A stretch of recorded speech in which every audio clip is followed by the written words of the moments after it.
भौरी ये एक इंडियन ड्रामा है। यह कहानी उत्तर प्रदेश के एक छोटे से गांव की है, जहां किसी लड़की का खूबसूरत होना किसी अभिशाप से कम नहीं है। ये मूवी में हमें दिखाते हैं कि यहाँ एक औरत शादी करके आती है। उस औरत के आनंद लेने के चक्कर में कैसा पूरा गांव ही उजड़ जाता है। इससे पहले कि हम इस कहानी को देखें, अगर आपको मेरा काम पसंद आता है तो वीडियो को लाइक, शेयर और चैनल को सब्सक्राइब कर दें। एक छोटा सा गांव दिखाया जाता है। इस गांव में अमीर आदमी चौधरी अजमेर सिंह है और गांव के सभी लोग इसी के ईंट भट्टे में मजदूरी करते हैं। एक आदमी धनवा भी काम करता है, जिसकी उम्र अब शादी की हो गई है और वह घर में अकेला रहता है। फिलहाल शादी करने का उसका कोई इरादा नहीं है। उसने यह मान लिया था कि वह मरते दम तक कुंवारा ही रहेगा।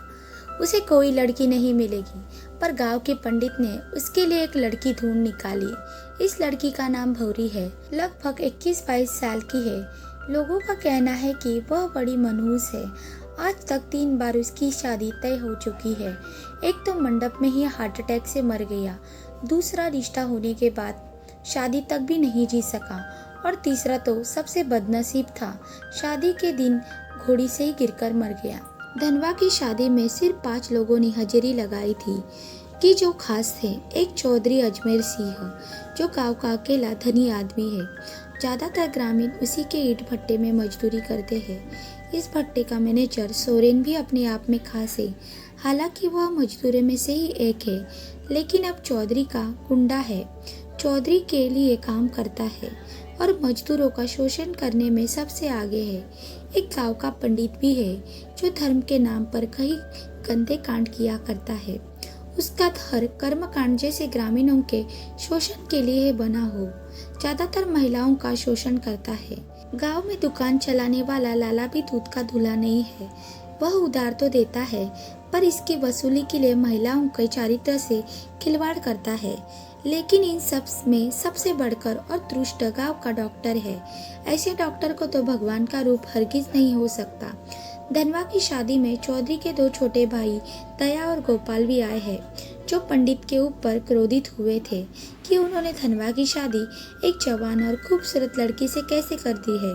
उनका मानो तो उनके हिसाब से धनवा में तो ताकत ही नहीं है, जो भौरी से उसकी शादी हो रही है। धनवा तो उसके लिए लायक ही नहीं है। वह इतनी सुंदर लड़की का क्या करेगा। चौधरी के भाई गांव में बदमाश है। गांव में कोई भी ऐसी लड़की नहीं है जिस पर उन्होंने पूरी नजर नहीं डाली हो। शादी के दिन जब लोग दावत में व्यस्त थे, रात होते ही उन्होंने गांव की एक मानसिक रूप से विकसित लड़की बसंती को जंगल में जाकर उसके साथ गलत काम कर दिया और इसके बारे में वो किसी को न बता दे, इसलिए उसको मार कर नदी में फेंक दिया। उन्हें लगा था कि वह हमेशा की तरह बच जाएंगे, लेकिन इस बार बात शारीरिक शोषण के साथ मर्डर की भी थी। गांव वालों का मुंह बंद करना मुश्किल था। ऊपर से इंस्पेक्टर भी चौधरी से नहीं बनती थी, उससे उसकी पुरानी दुश्मनी जो है। अगले दिन जब चौधरी ने अपने दोनों भाइयों के कुकर्म के पश्चाताप के लिए उन्हें मंदिर ले गया, तब थाने इंस्पेक्टर ने उन्हें मंदिर में लेके पहुंचा और जब चौधरी ने अकड़ दिखाई तो उसने दोनों भाइयों के सामने ही चोर का थापड़ चौधरी के गालों पर धर दिया। इसके बाद इंस्पेक्टर ने यह साफ साफ कह दिया कि अगर चौधरी तुम्हारी औकात है तो अपने भाइयों की जमानत करा के दिखाइए। हालांकि अब तक इंस्पेक्टर के पास उनके खिलाफ कोई सबूत नहीं थे, लेकिन उसे पता था कि डीएनए की जांच के बाद सब कुछ साफ हो जाएगा। बाद में इंस्पेक्टर ने उन दोनों को थाने में इतना मारा कि दोनों ने सारी कहानी पढ़ डाली। तब चौधरी ने शहर के वकील से जमानत के लिए सलाह ले ली। वकील ने उसे बताया कि इंस्पेक्टर ने उनके भाइयों पर ऐसी ऐसी धाराएं लगाई कि जमानत करना भी मुश्किल है, लेकिन एक काम किया जा सकता है। जज साहब को पैसे खिलाकर कुछ समय निकाला जा सकता है, पर इसमें ज़्यादा पैसे लगेंगे। चौधरी के पास फिलहाल पैसे नहीं थे, पर उसे पंडित ने एक आइडिया दी कि क्यों न वह भत्ते के मजदूरों की मजदूरी से पैसे काट ले। पैसे का जुगाड़ आसानी से हो जाएगा। तब भट्टे में करीब 300 मजदूर काम किया करते थे। अगर सारे मजदूरी की आधी मजदूरी काट ली जाए तो जज के रिश्वत देने के पैसे के पूरे हो जाएंगे। गांव के मजदूर मजबूर थे, काम छोड़ भी नहीं सकते थे, क्योंकि यहाँ काम करने के लिए कोई दूसरी जगह नहीं है और अगर कोई मजदूर विरोध करे तो फिर सोरेन किस काम के लिए है, उसके गुंडे कब काम आएंगे। मजदूरी आदि होने से सारे मजदूरों का जीना हराम हो गया है। इसमें धनवा भी एक है। विरोध करने पर उसे भी उल्टी सीधी बातें सुननी पड़ती है। सोरेन उसे ज्यादा पैसों के लिए अपनी नई नवेली पत्नी को उसके पास भेजने की बात करता है। धनवा उसे सुना के चला जाता है। दूसरी तरफ लाला है जो उधार से सामान देने के बदले भौरी का फायदा उठाना चाहता है, और जब वह चौधरी से मजदूरी के बकाया पैसे मांगता है तो उसे अश्लील गालियां सुननी पड़ती है। मजदूरी आदि होने से सच में मजदूरों की हालत बड़ी ही खराब है। धनवा अकेला ही नहीं है। धनवा के साथ मजदूरी करने वाला एक मजदूर बुढ़वा का बेटा बीमार है। दवाई तक की खरीदने के लिए पैसे उनके पास नहीं है। ऐसे में बुढ़वा की पत्नी मालती को अपने बेटे के इलाज खातिर डॉक्टर के साथ सोकर दवा का बिल भरना पड़ता है। इस बारे में जब भौरी धनवा को बताती है तब वह कहता है कि यही गरीब की किस्मत है, मजबूरी में ऐसे काम करना पड़ता है, इसमें उसकी कोई गलती नहीं है। अगले दिन जब धनवा चौधरी से अपनी बकाया मजदूरी मांगने फिर जाता है तो चौधरी कहता है कि वह अपनी पत्नी को उसके पास भेज दे, उसे मजदूरी यूं मिल जाएगी।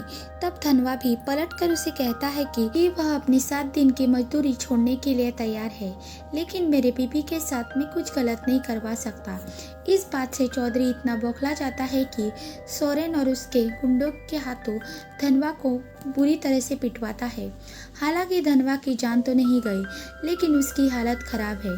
डॉक्टर ने उसकी मरहम पट्टी कर दी है, लेकिन जांच के नाम पर बड़ा सा बिल थमा दिया गया है। डॉक्टर को लगता है कि किसी न किसी बहाने भौरी का फायदा वो उठा सकता है, पर यह उसकी दाल नहीं गलती। भौरी ने घर में पड़े अनाज को बेचकर उसका सारा पैसा चुका दिया। लोग कहते हैं कि भौरी मनहूस है, इसलिए धनवा की ये हालत हुई है। कोई भी उसे रिश्ता रखता है उसकी अकाल मृत्यु मंडराने लगती है। भौरी को भी यह बात अब समझने लगी है कि इसलिए वो एक दिन मंदिर जाती है ताकि पंडित से इसका कोई उपाय पूछ सके। पंडित उसे एक विधि बताता है जिसे पूरा करने के लिए उसे अकेले रात में मंदिर आना होगा। तपस्या कठिन है, वह पहले जान ले कि केवल एक वस्त्र पहनकर उसके पास आना होगा। जब भौरी इस विधि के बारे में अपने पति धनवा को बताती है तब वह कहता है कि बीमारी अगर पूजा पाठ करने से ठीक हो जाती तो डॉक्टर के बजाय पुजारी इलाज करते। वह जानता है कि पुजारी के मन में क्या चल रहा है, इसलिए कहता है कि वह अपने आप ठीक हो जाएगा, उसे किसी आफत में पड़ने की जरूरत नहीं है। उसी रात पुजारी काफी देर तक भौरी का इंतजार करता है, पर वह मंदिर में नहीं आती। इस बात पर लाला पंडित का मजाक बनाता है। इस पर सोरेन कहता है कि उसने धनवा को काम से इसलिए निकाला था कि वह मजबूर होकर अपनी पत्नी को उसके पास भेज दे, लेकिन लाला तुमने उसका अनाज खरीद कर पैसे दे दिए, उसने डॉक्टर का बिल भी भर दिया और पुजारी के पास भी नहीं आई, सारे किए पर तूने पानी फेर दिया। इस पर लाला कहता है कि गलती उसकी नहीं है, गलती डॉक्टर की है। अगर वह धनवा का इलाज करने के बजाय उसे कोई ऐसी दवा देता जिसके उसे मौत हो जाती, वह आज भौरी के साथ मौज कर रहे होते। तब डॉक्टर कहता है कि उसके पास एक ऐसा उपाय है, बस देखते जाओ वह क्या करता है। अगले दिन डॉक्टर चौधरी की मदद से पंचायत बुलाता है और पूरे गांव के सामने यह घोषणा करता है कि गांव में एक आफत आने वाली है, एक महामारी फैलने वाली है। उसके हाथ में एक मेडिकल रिपोर्ट होता है। डॉक्टर कहता है कि यह मेडिकल रिपोर्ट धनवा का है, उसे एड्स नाम की बीमारी हो गई है। गांव वालों को कुछ समझ में नहीं आ रहा है, लेकिन बीमारी बहुत गंभीर है, खतरनाक है। उन्हें कोई आइडिया नहीं है कि यह कैसी फैलती है और इसका कारण क्या है। हालांकि यह रिपोर्ट कितनी सच है यह डॉक्टर ही जानता है। डॉक्टर चौधरी कहते हैं कि धनवा को गांव से बाहर निकालना होगा, नहीं तो संक्रमण पूरे गांव में फैल जाएगा, पूरा गांव शमशान बन जाएगा। यह गांव अनपढ़ और जाहिलों से भरा है। गांव के सभी लोग धनवा से नाता तोड़ देते हैं और उसे गांव से बाहर कर दिया जाता है। बेचारा धनवा को गांव के बाहर एक झोपड़ी बनाकर रहना पड़ता है। धनवा ने अपनी पत्नी भौरी तक को भी साथ में नहीं रखा, उसे भी खुद से दूर कर दिया, कहीं यह बीमारी उसे न लग जाए। वैसे भी उसे तेज खांसी है, गांव के बाहर रहते हुए धनवा को कोई काम भी नहीं कर सकता है, पर जिंदा रहने के लिए खाना तो पड़ेगा, इसलिए अब ईंट भट्टी में भौरी को काम करना पड़ता है। लेकिन यहाँ उसके शरीर पर चारों ओर सबकी नजर रहती है, किसी बहाने भौरी उनके हाथ लगे, बदन का एक हिस्सा भी किसी तरह दिख जाए। एक दिन एक लड़का मुंबई से मजदूरों पर डॉक्यूमेंट्री शूट करने आता है। वह गांव के मजदूरों की स्थिति पर एक डॉक्यूमेंट्री बना रहा है।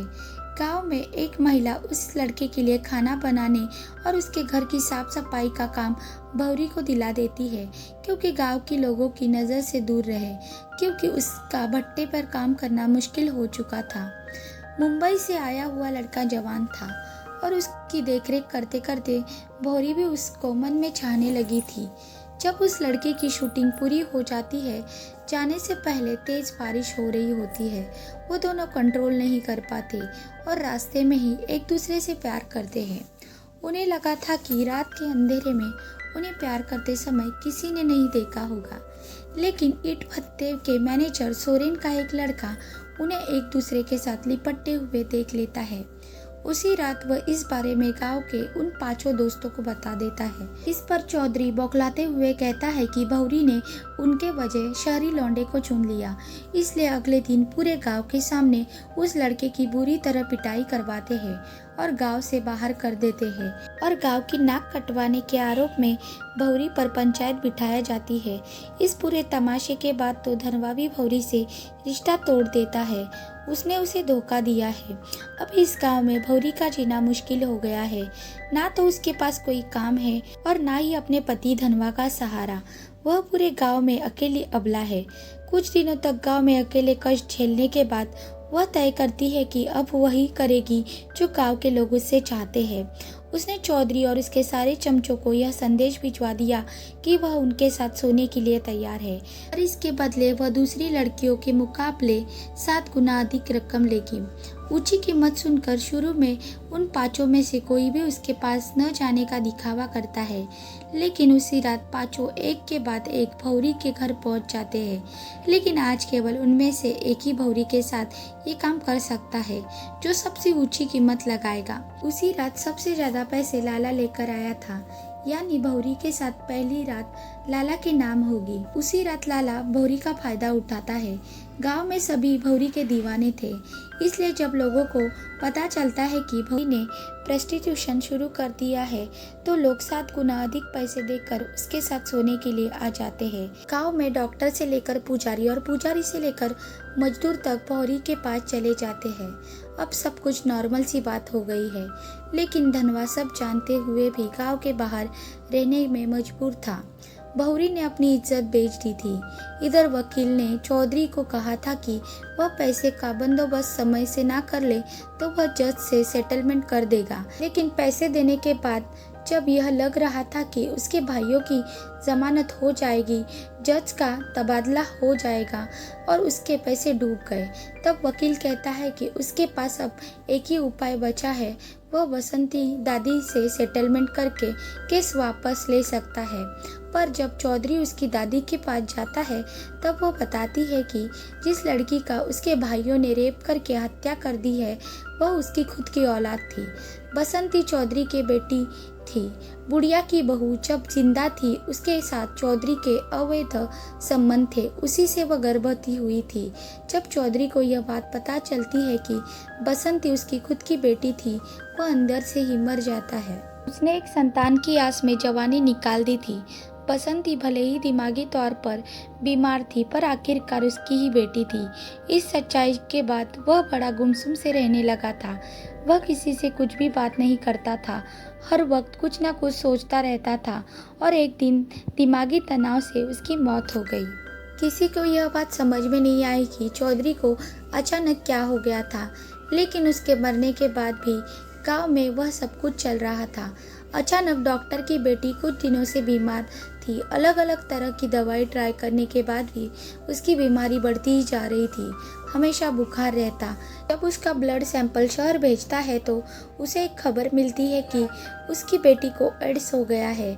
ऐसा कैसे हो सकता है? वह अपनी बेटी को मारता पीटता है और पूछता है कि उसने किसके साथ मुंह काला किया है। तब वह बताती है कि क्लिनिक में उसके असिस्टेंट मन्नू से उसका अफेयर है। जब डॉक्टर असिस्टेंट की कुटाई करता है कि वह किस किस के साथ सोता है, तब वह बताता है कि वह भौरी के पास जाया करता था, यानी उसे यह बीमारी भौरी से मिली है। मन्नू के मुंह से भौरी का नाम सुनते ही डॉक्टर के चेहरे से रंगत उड़ जाती है, क्योंकि उसने भी भौरी के साथ सब कुछ किया है। इसका मतलब है कि गांव के दूसरे मर्द भी लाला, पंडित, सोरेन और हर वह आदमी जो भौरी के साथ सो चुका है, वो इस बीमारी के चपेट में है। डॉक्टर जानता है कि एड्स का इलाज नहीं हो सकता। कुछ समय के बाद वह भी बीमार पड़ेगा और उसकी भी मौत हो जाएगी। जैसे जैसे समय बीत रहा है, गांव में अचानक मौतों की संख्या बढ़ जाती। जब मीडिया में यह बात आती है कि गांव में कोई महामारी फैल गई है, तो सबकी खून की जांच हो जाती है। 600 की आबादी में 150 लोगों को एड्स हो चुका है। इसमें औरत और मर्द सभी शामिल है। जब गांव वालों को पता चलता है कि उन्हें एड्स है, तो वो जब लोग धनवा को ही दोषी मानते हैं। और उस टाइम डॉक्टर ने पहली बार बीमारी का नाम तब लिया था जब कुछ साल पहले धनवा बीमार पड़ गया था। जब गांव वाले मारते पीटते धनवा के पास पहुंच जाते हैं और उसका खून भी जांच किया जाता है, तब पता चलता है कि उसे यह तो बीमारी है ही नहीं, वह रिपोर्ट फर्जी था जो उस समय डॉक्टर ने पंचायत के सामने दिखाया था। असल में भौरी को यह बीमारी धनवा से नहीं, बल्कि उस लड़के से हुई थी जो मुंबई से डॉक्यूमेंट्री शूट करने आया था। इसके बाद भौरी से पूरे गांव में फैल गई। जब गांव में पता चलता है कि डॉक्टर ने पंचायत में झूठ कहा था कि धनवा को एड्स है, गांव वालों का गुस्सा डॉक्टर और उसके दोस्तों पर टूट पड़ता है। तब पूरा गांव उन पर भेड़ियों की तरह टूट पड़ता है। तब पुलिस वालों ने भी गांव वालों को मारने के लिए पूरी छूट दी थी। उनके वजह से ये गांव की हालत है। उन्होंने मार मार कर डॉक्टर, लाला, पंडित और सोरेन की हत्या कर दी। लेकिन दूसरी तरफ जब धनवा को पता चलता है कि भौरी भी बीमार है, वह उसे देखने उसके पास जाता है, लेकिन तब तक उसकी भी मौत हो चुकी होती है। वह भौरी से नाराज तो था, लेकिन अब उसे पूरे सम्मान और प्यार के साथ अंतिम विदाई देता है, क्योंकि कुछ भी हुआ हो, भौरी पूरी तरह से गलत नहीं थी। मजबूरी में उसे ऐसा करना पड़ा था और धनवा के मन में अभी उसके लिए प्यार था। ये पूरी स्टोरी एक गांव की है, जहाँ दिखाया जाता है कि लालच कैसे भी हो, लेकिन एक न एक दिन वो हमको उसमें डुबा जाता है। भले थोड़े समय के लिए लगता है कि दुष्ट जीत रहा है, पर उसका भी अंत होता है, वह भी बुरी मौत मरता है। इसके साथ यह कहानी खत्म हो जाती है। उम्मीद करती हूँ आपको ये कहानी पसंद आई हो। मेरे चैनल से जुड़े रहने के लिए वीडियो को लाइक, शेयर और चैनल को सब्सक्राइब कर दें। अभी तक बने रहने के लिए शुक्रिया।